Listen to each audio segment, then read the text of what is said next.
देखिए, पहली बात कि ये बिल आ रहा है, ये बात कहीं आधिकारिक रूप से कही नहीं बनाया, तो जनता इनके खेल को समझ गई है।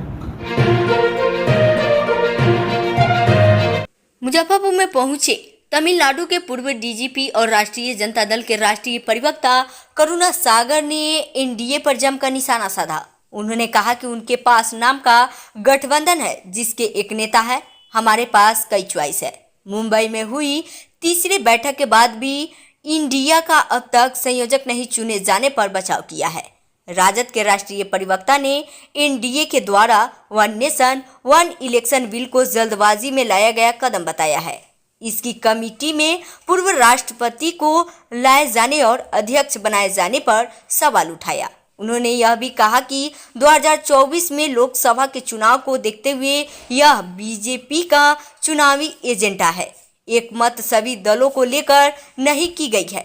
मंत्रणा संसदीय कार्य मंत्री के द्वारा ट्वीट करके जानकारी दी गई है।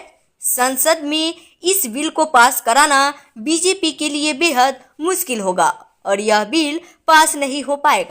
इंडिया गठबंधन को लेकर एनडीए पर निशाना साधा। कहा यह देश की मांग है और इसे देश भर के सभी महत्वपूर्ण पार्टी और नेताओं ने एक साथ फैसला लेकर की नीति को तय किया है।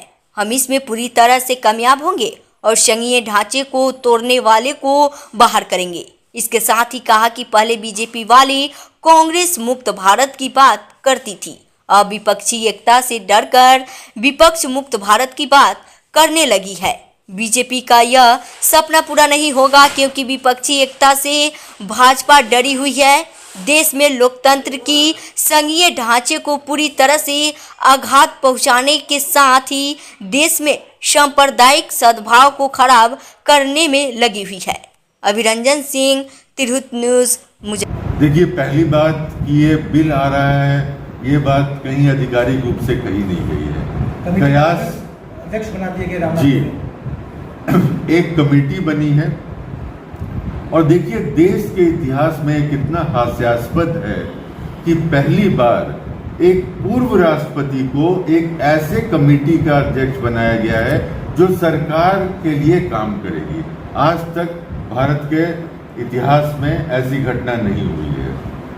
दूसरी बात, अगर कल को ये बिल के रूप में लाने की कोशिश भी की जाए तो कम से कम 5 संवैधानिक संशोधन की जरूरत है और इस संविधान के संशोधन के लिए दोनों हाउस में 2/3 मेजॉरिटी चाहिए, जो बिल्कुल कहीं दूर दूर तक नहीं है। तीसरी बात, इसको रेटिफाई करने के लिए, क्योंकि ये इंडिया के फेडरल स्ट्रक्चर से संबंध रखता है, जो हमारा संघीय ढांचा है उससे संबंध रखता है, कम से कम आधे राज्यों की सहमति चाहिए, वो भी लेना मुश्किल भूमि बनाया।